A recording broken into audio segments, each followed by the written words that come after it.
नमस्कार दोस्तों। इस वीडियो हम लोग ठोस, द्रव और गैस के गुण के बारे में जानेंगे। तो चलिए सबसे पहले ठोस पदार्थ के बारे में जानते हैं। ठोस पदार्थ के गुण, इसका आकार तथा आयतन दोनों निश्चित होते हैं।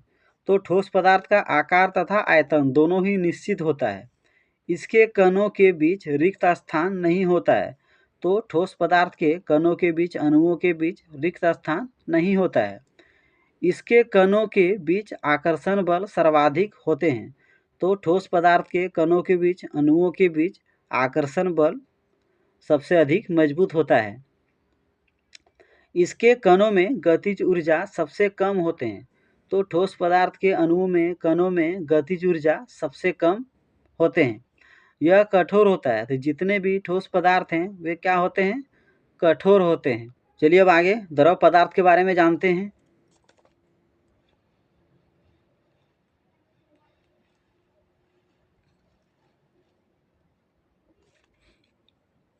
द्रव पदार्थ के गुण, इसका आयतन निश्चित लेकिन आकार अनिश्चित होता है। तो द्रव पदार्थ का आयतन तो निश्चित होता है लेकिन आकार अनिश्चित होता है। इसके कणों के बीच रिक्त स्थान ठोस की अपेक्षा अधिक होती है। तो इसके कणों के बीच रिक्त स्थान तो होती है लेकिन ठोस पदार्थ की तुलना में अधिक होती है। यानी गैस पदार्थ की तुलना में कम और ठोस पदार्थ की तुलना में अधिक। इसके कणों के बीच आकर्षण बल ठोस की अपेक्षा कम होती है। तो द्रव पदार्थ के कणों के बीच, अणुओं के बीच आकर्षण बल ठोस पदार्थ की अपेक्षा कम होती है लेकिन गैस पदार्थ की अपेक्षा अधिक होती है। इसके कणों में गतिज ऊर्जा ठोस की अपेक्षा अधिक होती है। तो द्रव पदार्थ के कण, अणु में गतिज ऊर्जा ठोस की अपेक्षा अधिक होती है। इसमें बहाव होता है। तो द्रव पदार्थ का क्या खासियत है? इसमें बहाव होता है, ये तरल होते हैं। चलिए अब आगे देखते हैं गैस पदार्थ के बारे में।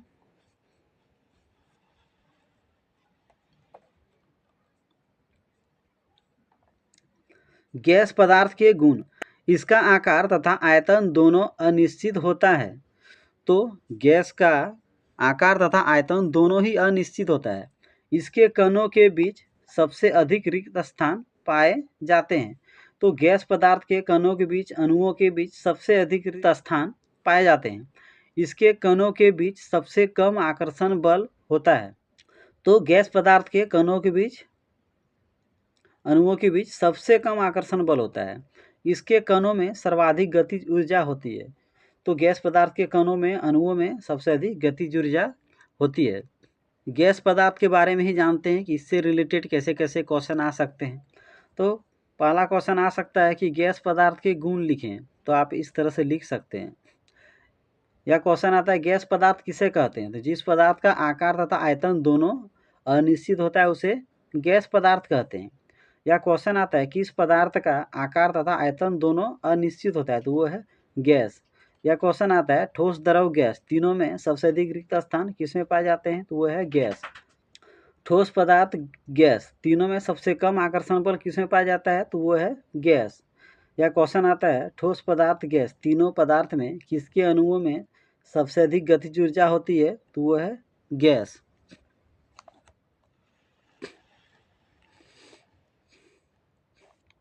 अब द्रव पदार्थ से क्या क्या क्वेश्चन आ सकते हैं, चलिए इसके बारे में कुछ जान लेते हैं। द्रव पदार्थ के गुण लिखें। तो आप इस तरह लिख सकते हैं। द्रव पदार्थ किसे कहते हैं? जिस पदार्थ का आयतन निश्चित तथा आकार अनिश्चित होता है उसे द्रव पदार्थ कहते हैं। किस पदार्थ में बहाव का गुण होता है? तो वो है द्रव।